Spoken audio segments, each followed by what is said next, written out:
शालिनी की मां का देहांत हुए कुछ ही समय बिता था कि उसके पिताजी उसके लिए दुल्हे की तलाश में निकल पड़े। शालिनी के एक करीबी रिश्तेदार ने एक लड़का उनको बताया शालिनी की शादी के लिए। अब शालिनी के पिता ने उस लड़के और उसके परिवार की कोई खोज खबर नहीं करी, बस तुरंत रिश्ता तय कर दिया और कुछ समय बाद उसकी शादी भी कर दी गई। शालिनी बहुत भोली भाली लड़की थी। अब शादी के बाद शालिनी डोली में बैठकर ससुराल पहुंची। वहां उसका कोई खास धूमधाम से स्वागत नहीं किया गया। शालिनी को ससुराल में कदम रखते ही उसके जीवन में दुखों का पहाड़ टूट पड़ा। जैसे ही शालिनी के पति ने घर में कदम रखा, गठजोड़ी को फेंक कर अपने रिश्तेदारों व दोस्तों के पास चला गया। शालिनी के पति का नाम सतीश था। सतीश की एक चाची बेचारी शालिनी को एक कमरे में ले गई, वहां उसे बैठा दिया। दोपहर को 1-2 बजे वो डोली ससुराल पहुंची थी। अब शाम के 8 बज चुके थे। सर्ज विदा हो गया था, चंदा का आगमन हुआ। शालिनी को किसी ने पानी तक नहीं पूछा, ना ही कोई उसके पास आकर बैठा। बेचारी शर्माई घबराई सी चुपचाप कमरे के बाहर देखती रही। रिश्तेदारों की विदाई हो रही थी। कई रिश्तेदार अभी रुक गए थे, कुछ रवाना हो गए थे। अब फोटोग्राफर आया। उसने कहा, मुझे दुल्हन के कुछ फोटोग्राफ निकालने हैं, आप दुल्हन को तैयार कर दीजिए। तब शालिनी की बड़ी नंद आई और उसको तैयार होने के लिए बोल गई। तभी शालिनी की सास ने उस कमरे में प्रवेश किया और अपनी बेटी को संबोधन करके कहने लगी, इस बड़े बाप की बेटी से कह दे, इसका मेरे घर में कोई काम नहीं, क्योंकि इसके पिता ने हमें लाखों रुपए दहेज में नहीं दिए। इसे मेरे घर में रहना है तो अपने अमीर बाप से लाखों रुपए लाकर दे देगी। उन रुपयों से हम मेडिकल स्टोर खोल देंगे शालिनी के देवर के लिए। शालिनी मन ही मन बहुत डर गई थी। बेचारी सोच रही थी, ये सब क्या हो रहा है। एक तरफ उसका पति सतीश अभी तक उसके पास नहीं आया था। कुछ अटपटा लग रहा था उसे, मगर वो करती भी तो क्या। चुपचाप तैयार होकर बैठ गई। फोटोग्राफर ने कुछ फोटो निकाले। अब उस फोटोग्राफर ने सतीश को भी बुला लिया था। सतीश अनमने मन से बैठा, एक आधी फोटो निकलवाई और फिर उठकर वापस अपने रिश्तेदारों की महफिल में जा बैठा। अब दुल्हन को सुहाग सैस पर ले जाया गया। काफी देर बाद शालिनी की नंद पकड़कर सतीश को कमरे में लाई। कमरे में आकर सतीश चुपचाप बेड पर आकर लेट गया। शालिनी से कुछ नहीं बोला। शालिनी सब कुछ देख रही थी। अब कुछ देर बाद सतीश ने कड़कते हुए शालिनी से कहा, अब ये तेरा नाटक खत्म कर और लाइट बंद कर दे जाकर, मुझे नींद आई है। शालिनी उठी और लाइट बंद करके आई। अब शालिनी की नींद तो पूरी तरह से उड़ गई थी। ऐसे ही शालिनी लेटी रही। सुबह के 5 बज गए थे। शालिनी ने देखा घर के लोगों की आवाजें आनी शुरू हो गई थी। शालिनी ने सोचा, अब वो और लेटी रही तो ससुराल वाले ना जाने क्या सोचेंगे उसके बारे में, इसलिए तुरंत उठ गई। सोचा जल्दी से नहा धोकर तैयार हो जाओ। शालिनी तैयार होकर बैठी थी। सब लोग भी तैयार हो गए थे। चाय पानी की व्यवस्था हो गई थी। अब सतीश भी उठ गया था। आस पड़ोस की महिलाएं बहू को देखने आई। शालिनी को वहां ले जाया गया जहां सब महिलाएं बैठी थी। सबने बहू को देखा और कहने लगी, बहू तो बहुत सुंदर है। सब सतीश को बधाई देने लगे। अरे बेटा, तुम बहू तो बहुत ही सुंदर लाए हो। शाम के समय पड़ोस में ही सतीश के एक दोस्त की शादी थी, वहां का निमंत्रण आया हुआ था। शालिनी की सतीश की मां तैयार हो रही थी शादी में जाने के लिए। तब पड़ोस की महिलाएं कहने लगी, बहन जी, आज तो सतीश और शालिनी को भेजो, शादी में नया जोड़ा है, इनको भेजना उचित रहेगा। सतीश को समझा कर भेजा, सतीश और शालिनी को शादी में। अगले दिन सतीश ने बहाना बनाया कि उसकी डयूडी आई है, इसलिए 2-3 दिन के लिए बाहर जाना पड़ेगा। अब शालिनी ने चुप्पी तोड़ी और बोली, अभी तो हमारी शादी हुई है और आप जा रहे हो, मेरा मन कैसे लगेगा। तब सतीश बोला, क्या इतने साल मेरे साथ ही बंधी बैठी थी। नाटक बंद कर चुपचाप अपने काम से काम रख। मेरे किसी भी काम में अपनी टांग मत अड़ाना, वरना तेरे बाप के घर भेज दूंगा। 3 दिन बाद सतीश आया। रात के 10 बजे थे। वो शालिनी के पास नहीं आया और अपनी बहनों जीजों से बातें करके बाहर वाले कमरे में ही सो गया। इधर शालिनी को सतीश की आवाज सुनाई दी तो सोचने लगी, अभी सतीश कमरे में आएगा, मगर नहीं आया। अगले दिन सुबह शालिनी के पीहर से फोन आया कि उसके लेने भैया आ जा रहे हैं। शालिनी मन में खुश हुई, चलो जब पीहर जाऊगी तब सतीश से मुलाकात कर लूगी। अब शाम को शालिनी के भैया आए शालिनी और सतीश को ले जाने। पर सतीश की मां ने कहा, सतीश नहीं जाएगा, उसने मुझे कह दिया है मैं शालिनी के संग नहीं जाऊंगा। अब शालिनी के भैया ने सतीश से बात करी कि शादी के बाद दुल्हा और दुल्हन को संग जोड़े से ही जाना होता है, ऐसे में अकेली शालिनी को कैसे ले जाऊं, घर में सबकी डांट पड़ेगी। बहुत समझाने पर सतीश तैयार हुआ जाने को, मगर सतीश के माता पिता को अच्छा नहीं लगा सतीश का जाना। जब वे चलने लगे तो सतीश की मां शालिनी के भैया से बोली, देखो बेटा, तुम शालिनी को ले जाने आए हो, शालिनी को 15-20 दिन अपने घर रखना, जल्दी ही मत भेज देना। सतीश को कहा, तू कल ही वापस आ जाना। जब शालिनी सतीश भैया के संग घर पहुंचे, तब शालिनी के परिवार के सब लोगों ने बहुत खुशी से सतीश का स्वागत किया। खूब खातिरदारी हुई। सतीश की ससुराल में उन्हें शहर के फेमस स्थलों पर घुमाने ले गए। ऐसे करते अगले दिन सतीश तैयार हो गया अपने घर वापस जाने के लिए। शालिनी के पापा व परिवार वालों ने उसे रोकना चाहा, मगर नहीं रुका। अब शालिनी की सहेलियां व पड़ोस की महिलाएं शालिनी से मिलने आईं और सब ने कहा शालिनी के चेहरे पर खुशी नजर नहीं आ रही। शादी के बाद तो सब लड़कियां बहुत चहकने लगती है, मगर शालिनी बुझी बुझी सी दिख रही है। शालिनी ने मौका देखकर अपनी भाभी से सारी बात बताई, कैसे सतीश उससे कटे कटे रहे, कोई बात नहीं कि। फिर शालिनी की भाभी ने कहा, हो सकता है कोई बात हो, कई बार लड़कों की संगत गलत होती है, इसलिए तेरे संग ढंग से बात नहीं करी। होटल में ठहरे थे, उसका अता पता भी नहीं मालूम। फिर उस महिला ने हिम्मत बंधाई और बोली, बेटी डर मत, ये माता का दरबार है, यहाँ किसी का बुरा नहीं होता। हो सकता है तुम्हारे पति सांझी छत में कमरे में आराम कर रहे होंगे। सांझी छत यहाँ से थोड़ी ही दूरी पर है, वहां जाकर तुम जो कमरे बने हैं उनमें देखना, माता रानी की कृपा से तुम्हें तुम्हारे पति मिल जाएंगे। शालिनी ने हिम्मत करी और धीरे धीरे सांझी छत की तरफ चल पड़ी। कैसे तैसे करके वो सांझी छत पहुंची। वहां वो थोड़ी देर बैठकर आराम किया और हर आने जाने वाले को गौर से देखने लगी, कहीं शायद उसके पति तो नहीं हो इनसे। कुछ आराम करके वो सांझी छत पर बने कमरे में सब कमरों में झांक झांक कर देखने लगी, पर उसे न तो सतीश कहीं दिखा था, ना ही उसके मित्र फैमिली ही नजर आई थी। अब शालिनी बेचारी रोती रोती आगे चलने लगी और सोचने लगी, अब कहाँ जाऊँ, घर कैसे पहुंचूं। फिर उसको याद आया, पापा के दिए गहने तो उसने पहन रखे हैं, इन्हें बेचकर घर लौट जाऊंगी। अब उसको चलते कुछ समय ही हुआ होगा कि उसे एक लड़की जो लगभग 18-20 साल की होगी, वो शालिनी के संग संग चलने लगी। चलते चलते दोनों ने एक दूसरे को देखा और बातें करने लगे। शालिनी ने उससे पूछा, तुम अकेले कैसे आई, तुम्हारे संग और कोई नहीं? तब वो लड़की बोली, है ना, मेरा सारा परिवार है मेरे संग। फिर शालिनी ने पूछा, तो तुम अकेली कैसे आई? तब वो लड़की बोली, मेरे मम्मी पापा भैया भाभी सब लंगर खाने गए हुए हैं अर्धकुंवारी में। तो शालिनी ने पूछा, फिर तुम नहीं गई खाने लंगर? वो लड़की बोली, मैंने तो कभी खा लिया था, लंगर जब बना था तभी खा लिया था, पर लाइन बहुत बड़ी थी इसलिए भैया भाभी का नंबर नहीं आया, वे अब खाकर फिर आ जाएंगे। ऐसे बात करते करते शालिनी और वह लड़की कटरा के नजदीक पहुंच गए। तब शालिनी ने उस लड़की से पूछा, तुम अब कहाँ जाओगी?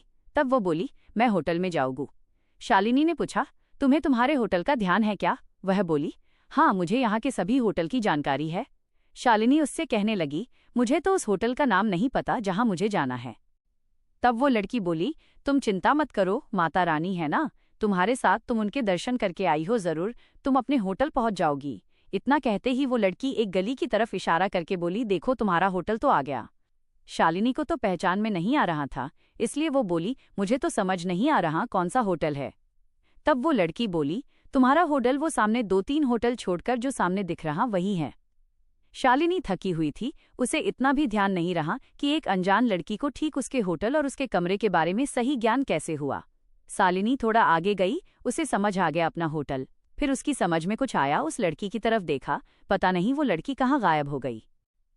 शालिनी ने होटल वाले से कमरे की चाबी मांगी। होटल वाले ने कहा, ऊपर आपके कमरे में गेस्ट नहाने धोने के लिए भेजे है, आपका कमरा खुला है, चले जाओ वहां पहुंच शालिनी ने देखा उस कमरे में कुछ लोग तैयार हो रहे थे। काफी समय लगा उनको तैयार होकर नाश्ता पानी करने में। जब वे सब चले गए तो शालिनी कमरे को बेद करके सो गई। रोते रोते उसे कब नींद आ गई पता ही नहीं चला। शाम को एक लड़के ने आकर जोर से दरवाजा खटखटाया, बोला, मैडम आपसे कोई मिलने आया है। शालिनी ने सोचा किसी और का मेहमान होगा, उससे मिलने कौन आएगा। तभी कमरे की खिड़की से सतीश ने झांकते हुए कहा, दरवाजा खोल। शालिनी खड़ी होकर दरवाजा खोकर आई। तब सतीश बेड पर आकर लेट गया। दोनों चुपचाप लेटे रहे। फिर एक महिला आई और शालिनी से बात करने लगी। अब होटल वाला लड़का आया और बोला, साहब कमरा खाली करना है तो अभी कर दो, हमारे कस्टमर आए हुए हैं। सतीश ने कुछ दूरी पर एक कमरा देखकर वहां शिफ्ट कर लिया। रात को शालिनी और सतीश खाना खाने गए और लौटकर कमरे में आकर सो गए। सुबह सतीश के मित्र आए, फिर सब मिलकर बाजार गए, खाना खाया, थोड़ा बहुत सामान खरीदा। रात को रेलगाड़ी पर सवार हो वापस घर लौट गए। अब वैष्णो देवी से लौटे इन्हें कुछ ही दिन हुए थे कि बहुत बड़ी लड़ाई हुई, जिसमें शालिनी के परिवार वालों को बुलाया गया और योजना के तहत जो भी पहले से सोच कर प्लानिंग के अनुसार शालिनी की न जाने क्या क्या कमियां बताई जाने लगी। शालिनी को घर से निकालने की पूरी तैयारी थी। शालिनी के भैया, मौसी, चाचा सब आए हुए थे। शालिनी को एक कमरे में बैठाकर उसके रिश्तेदारों को दूसरे कमरे में ले जाकर मनगढ़ंत बातें बताने लगे। मसलन शालिनी ने ये किया, शालिनी ने वो किया। तब सतीश शालिनी को बुलाकर दूर एक कमरे में ले गया। वहां पीछे पीछे सतीश के पिता भी आए और कमरे में आकर बोले, तेरे शरीर पर जितने भी गहने हैं तब उतार कर यहाँ मेज पर रख दे।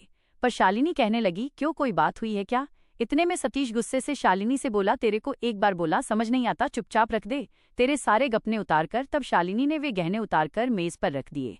पर शालिनी को ये समझ नहीं या क्यों उतवाए गहने, जबकि ये सारे गहने शालिनी के पिता ने दिए थे शालिनी को।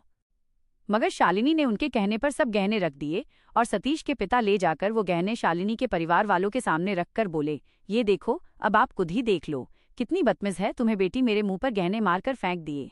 पर शालिनी के चाचा को कुछ गड़बड़ लगा, इसलिए जब शालिनी के ससुर उठकर उस कमरे में आए थे तो वे भी पीछे आए और कमरे के बाहर खड़े उन्होंने सू देखा सुना था, इसलिए वे बातों में नहीं आए।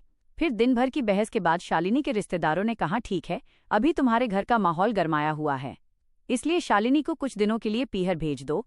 अब शालिनी को भैया पीहर ले गए। वहां शालिनी के भैया भाभी शालिनी के जाने के बाद भाभी के पीहर चले गए, क्योंकि शालिनी की भाभी की डिलीवरी होने वाली थी और वो अपनी माँ के पास जाकर डिलीवरी करवाना चाहती थी। इधर शालिनी की तबीयत एकदम से खराब हो गई थी, आंखें बुरी तरह से सूज गई थी, पूरे शरीर में सूजन होने लगी थी। तो शालिनी के पिता ने उसे अस्पताल में ले गए। वहां डॉक्टर ने उसका चेकअप किया तो वीपी हाई था, उसे वीपी की दवाई दी। तब अगले दिन शालिनी की बड़ी दीदी कजन आई और शालिनी को देखते ही हपचान गई कि ये खुशखबरी है और उन्होंने दवाई बंद करवा दी।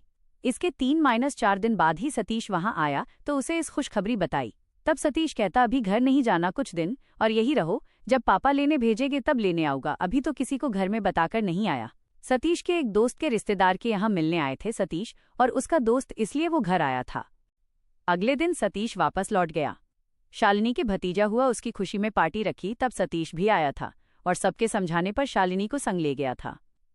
अब सतीश के माता पिता को एक काम से रिश्तेदारी में जाना था तो वो 8-10 दिन के लिए चले गए, मगर वापस आने के 1-2 दिन बाद ही वही लड़ाई झगड़ा शुरू कर दिया और सतीश से कहा इसे छोड़ कर आ।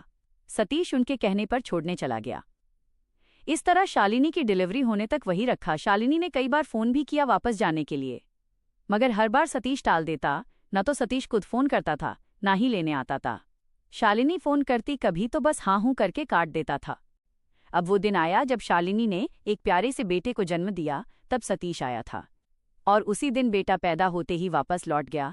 उसके बाद बहुत फोन करके शालिनी की भाभी ने सतीश को बुलाया। तब सतीश डॉक्टर के छुट्टी देते ही शालिनी को संग ले आया। सबके समझाने पर भी नहीं माना, बोला तुम्हारे फोन आते रहेंगे, छोड़ कर गया तो इसलिए साथ लेकर जाऊंगा। सतीश शालिनी को लेकर आया ते सही, मगर उसके माता पिता ने शालिनी के सारे सामान को उठाकर बाहर फेंकना शुरू कर दिया। बोलने लगे, इस क्यों लाया, वापस इसको छोड़कर आ, ये हमारा घर है, यहाँ इसे हम रहने नहीं देंगे। सतीश ने बहुत समझाया कि मैं इसके परिवार बोलों से जीत करके संग लाया हूँ, ऐसे में वापस अभी ही छोड़ आऊं, कुछ दिन रुको, मैं खुद छोड़ आऊंगा इसे हमेशा के लिए। मैं खुद इससे पीछा छुड़ाना चाहता हूँ, मुझे नहीं रखना इससे कोई रिश्ता। ये सब बातें शालिनी सुन रही थी। उसे बहुत दुख हुआ और मन में ठान लिया, बहुत हुआ, आगे झुकते क्या, अकेले मुझे ही गृहस्थी की जरूरत है, सतीश को नहीं है। पर बोली कि मुझे अब यहाँ नहीं रहना। इसलिए सतीश को पड़ोस दोस्तों सबने कहा तू किराए के मकान में रख दे इसे। फिर सतीश एक छोटा सा कमरा देखकर ले गया शालिनी को वहां। ये सतीश की एक चाल थी, कोई शालिनी से प्यार नहीं था, पर शालिनी हर तरह से समझौता कर लेती थी, से तो अपना घर बसाना था, चुपचाप मान गई। अब उस किराए के मकान के पड़ोसी देखते इतने छोटे बच्चे, और अभी तो इसका शरीर भी काम करने लायक नहीं। सास ससुर ने घर से निकाल दिया। बेचारी शालिनी हिम्मत करके बच्चे को गोद में लेकर खाना बनाती। अभी बेटा मात्र 25 दिन का हुआ था। तब एक दिन सतीश की गर्लफ्रेंड का भाई आया सतीश से मिलने। वो आया क्या, उसे बुलाया गया था सतीश को समझाने की इसे छोड़ा और सतीश का विवाह वो कहीं और कर देंगे। जब वो सतीश की गर्लफ्रेंड का भाई आया तो सतीश उसे दूर ले गया, जहां से शालिनी को कुछ सुनाई ना पड़े। बहुत बातें हुई दोनों में, पूरी रात निकल गई बातों में उनकी। जब शालिनी चाय नाश्ता देने गई तो शालिनी के कानों में उनकी बातें पड़ी, जिसमें सतीश उससे शालिनी को बहुत बुरी बता रहा था। कह रहा था, बेकार कचरा गले पड़ गया, अब पीछा छुड़ाने की कोशिश कर रहे हैं, कमिनी पीछा ही नहीं छोड़ रही। इसका बाप बड़ा आदमी है इसलिए सोच रहे हैं, नहीं तो कभी का धक्का मारकर इसे निकाल देता अपने जीवन से। फिर वो दोस्त बोला, इसीलिए तो तेरे मम्मी पापा ने मेरी बहन को फोन किया था कि वो आग सतीश को समझाए। सतीश उसकी कोई बात नहीं टालता, जो वो कहती है वही करता है। फिर मेरी बहन के कहने पर ही मैं आया हूँ, मुझे उसने ही भेजा है। अब शालिनी को कुछ कुछ समझ आने लगा था कि क्यों सतीश उससे दुर्भाग्यता है, क्यों सब मिलकर शालिनी पर झूठा आरोप लगाते हैं। पर बेचारी करती तो क्या करती। उसके माता पिता ने यही संस्कार दिए थे कि लड़की मायके से डोली में बैठकर जाती है और जब उसकी अर्थी उठती है तभी वो ससुराल से विदा होती है। मगर ये कैसे लोग हैं, सभी कोई संस्कार नहीं, कोई धर्म नहीं, सब अपनी मनमानी करते हैं। शालिनी का है कौन उसकी बात सुने, क्योंकि माँ तो उसकी कभी की दुनिया छोड़कर चली गई। कोई भी औरत अपनी माँ से ही दुख सुख बांट सकती है, दूसरा कौन है तो उसके दुख सुख बांटे। वह कहे भी तो किसे कहे। बेचारी हमेशा चुप रहती। जब सतीश उसे बुरी तरह मारता तो रो लेती। सतीश उसे बहुत बुरी तरह पेश आता, उसके बाल पकड़कर दीवार से उसका सिर भिड़ा देता, जूतों से पिटता, इतना मारता कि कई कई दिनों तक उसके शरीर पर जूतों के निशान बने रहते, नील जम जाती। शरीर पर सब चुपचाप सहने के अलावा क्या करती। सतीश इससे भी नहीं चुकता, उसे बालों से पकड़कर घसीटते हुए गली में ले जाता, घर से बाहर लात मारकर फेंक देता और कहता, निकल जा मेरे घर से। पर शालिनी मार खाकर भी घर नहीं छोड़ती। अपना पत्नी धर्म मरकर भी निभाने के लिए विवश थी। कोई भी नहीं चाहता था कि शालिनी वापस पीहर आ जाए, तलाक हो जाए। इसलिए हर जुर्म सहती, रोती, चिखती, चिल्लाती। कभी आस पड़ोस के लोग छुड़ाने आते तो सतीश उस पर इल्जाम लगाते। पुरुष होता तो कहता, ये रंडी इसके साथ नाजायज संबंध रखती है, इसलिए ये तो छुड़ाने आएगा। महिला होती तो कहता, इसे तू ही ले जा अपने घर। ऐसी रोज की लड़ाई मार पिट के चलते बच्चे बड़ा होता रहा। बच्चे के मन में भी जहर घोला जाता, तेरी माँ बुरी है, इसके साथ मत रहा कर, नहीं तो तेरा जीवन खराब कर देगी। डायन है, खा जाएगी तुझे। अब बच्चे के मन में भी माँ से घृणा पैदा होने लगी थी। पर विधाता के लेख, बेटे को एक असाध्य रोग ने घेर लिया, पिता के बुरे कर्मों को भोगने के लिए। फिर कोई भी उस बच्चे को देखने नहीं आया, संभालना तो बहुत दूर की बात है। माँ तो माँ होती है। माँ अपने लाल के लिए भागती, डॉक्टरों के चक्कर लगाती, दवाई की लाइन में घंटों भूखी प्यासी कड़ी रहती, हर तरह से कोशिश करती कि बच्चा बच जाए। माँ की मेहनत रंग लाई, कुछ भगवान ने उसकी सुनी, फिर वो बच्चा उस असाध्य बीमारी से बाहर आने लगा। तब उसे एहसास हुआ, जिस माँ को मैं दूसरों के कहने पर गलत समझता था, वही मेरे लिए कितना भागी है। अब वो माँ की दिल से पूजा करने लगा। अब उसे माँ से दूर रहना बहुत बुरा लगने लगा। सतीश की छुपी दास्तान सब धीरे धीरे सबके सामने आने लगी। सबको पता चलने लगा कि सतीश शालिनी को क्यों मारता पिटता था। सतीश ने अपनी गर्लफ्रेंड से रिलेशन बनाए हुए थे, उसकी वजह से वो शालिनी को तंग करता था। आखिर वो दिन आ ही गया जब सतीश की गर्लफ्रेंड ने शादी के लिए मजबूर कर दिया। अब सतीश ने दवाइयों का सहारा लिया शालिनी को मारने के लिए। वो उसके खाने पीने के सामान में चोरी से केमिकल मिलाने लगा। उसका असर शालिनी पर होने लगा। शालिनी पूरा दिन बेहोश रहती, उसे होश ही नहीं रहता क्या समय हो गया। इससे भी शालिनी नहीं मरी तो अब उसने शालिनी को तलाक के लिए तंग करना शुरू कर दिया। घर सामान नहीं लाता, ना ही कोई खर्चा पानी घर पर देता। हारकर शालिनी को तलाक के लिए कदम उठाने पड़े। अब शालिनी और सतीश के रिश्ते की बलि का समय आ गया। जब शालिनी काट में पहुंची, सतीश बहुत खुश था। उसको लगा अब तलाक हो जाएगा तो उसे रोज चोरी चोरी रात बेरात अपनी गर्लफ्रेंड से मिलने नहीं जाना पड़ेगा। अब दोनों शादी के बंधन में बंध जाएंगे। इधर शालिनी भी अब हार चुकी थी, उसकी हिम्मत भी टूट चुकी थी, क्योंकि वो अकेली संघर्ष कर रही थी। उसे लगता था शायद कभी सतीश के मन में उसके लिए प्यार जाग जाएगा, तब वो खुद पछताएगा। मगर ये नहीं जानती थी कि सतीश का प्यार वो नहीं, उसकी गर्लफ्रेंड है। शालिनी के कोर्ट में पहुंचते ही जैसे ही सतीश को तलाक की बात पर खुशी हुई, शालिनी को अपने दिल में एक खालीपन महसूस हुआ। वो अकेली संघर्ष कर रही थी, एक ऐसी लड़ाई जिसका परिणाम उसे सालों पहले ही स्वीकार कर लेना चाहिए था। कोर्ट की प्रक्रियाएं चलीं। सतीश ने अपने वकीलों के माध्यम से शालिनी पर लगे सभी झूठे आरोप दोहराए, जबकि शालिनी के वकील ने घरेलू हिंसा, शारीरिक और मानसिक प्रताड़ना और सतीश के अवैध संबंधों के पर्याप्त सबूत पेश किए। न्यायाधीश ने दोनों पक्षों को सुनने के बाद सतीश के दहेज लोभी और हिंसक व्यवहार को देखते हुए शालिनी और उसके बेटे के पक्ष में फैसला सुनाया। तलाक मंजूर कर लिया गया। बेटे की कस्टडी शालिनी को मिली और सतीश को बच्चे के भरण पोषण के लिए एक निश्चित राशि मासिक रूप से देनी पड़ी। सतीश ने राहत की सांस ली। उसे लगा अब वो अपनी गर्लफ्रेंड के साथ खुलकर जीवन शुरू कर सकता है। मगर शालिनी के लिए ये केवल एक कड़वे अध्याय का अंत था, नई चुनौतियों की शुरुआत। पीहर का सहारा और समाज का ताना। शालिनी जब अपने बेटे के साथ पीहर लौटी तो उसके पिताजी और भैया भाभी ने उसे पूरे दिल से अपनाया। उन्होंने उसे हिम्मत दी कि अब वो उस नारकीय जीवन से बाहर आ चुकी है। लेकिन समाज ने उसे आसानी से स्वीकार नहीं किया। पीहर में भी आस पड़ोस की कुछ महिलाएं दबी जुबान में बातें करती थीं। बड़े बाप की बेटी थी, घर नहीं बसा पाई, जरूर इसी में कोई कमी रही होगी। शालिनी ने इन तानों को चुपचाप सुना, पर अब उसके कान इन आवाजों पर कम और अपने बेटे की हंसी पर ज्यादा ध्यान देते थे। उसका बेटा, जो अब मां की गोद में सुरक्षित था, ही उसकी प्रेरणा बन गया। आर्थिक स्वतंत्रता की लड़ाई। तलाक से मिली भरण पोषण की राशि सीमित थी और शालिनी अपने पिता पर पूरी तरह से निर्भर नहीं रहना चाहती थी। इतने सालों तक मार और जुल्म सहते हुए उसने अपना आत्मविश्वास खो दिया था, पर बेटे के भविष्य ने उसे मजबूत बना दिया। शालिनी ने एक छोटे से ब्यूटी पार्लर कोर्स में दाखिला लिया। उसके पिता ने उसे एक छोटा सा कमरा दिलवाया जहां वो अपना काम शुरू कर सके। शुरुआत में ग्राहक कम थे, लेकिन शालिनी की विनम्रता और मेहनत ने रंग लाई। धीरे धीरे उसका काम चलने लगा। उसे पहली बार महसूस हुआ कि अपनी कमाई का क्या महत्व होता है। ये सिर्फ पैसा नहीं था, ये उसकी आज़ादी थी। सतीश की नियति और शालिनी का सबक। इधर सतीश ने जल्द ही अपनी गर्लफ्रेंड से शादी कर ली। सतीश को लगा था कि अब उसकी जिंदगी में खुशियां भर जाएंगी, लेकिन उसकी गर्लफ्रेंड जल्द ही सतीश की दहेज की लालच और अहंकारी स्वभाव से परेशान हो गई। वो सतीश को दबाकर रखने लगी, जैसा सतीश शालिनी के साथ करता था। सतीश का जीवन अब उस किराए के मकान जैसा बन गया था जहां उसने शालिनी को अकेला छोड़ा था, खुशी और शांति से रहित। एक दिन शालिनी ने सुना कि सतीश और उसकी नई पत्नी के बीच भयंकर झगड़ा हुआ है। सतीश की गर्लफ्रेंड ने उसे छोड़कर जाने की धमकी दी। शालिनी को कोई खुशी नहीं हुई, बल्कि उसे ये महसूस हुआ कि सतीश की प्रवृत्ति कभी नहीं बदलेगी। उसे लगा कि वो सही समय पर उस रिश्ते से बाहर निकल आई। माँ और बेटे की जीत। समय बीता। शालिनी का बेटा बड़ा हो रहा था। उसने माँ के संघर्ष को देखा था और वो अब शालिनी का सबसे बड़ा समर्थक बन गया था। बेटे ने अपने असाध्य रोग से उबरने के बाद जीवन में माँ के महत्व को पूरी तरह समझ लिया था।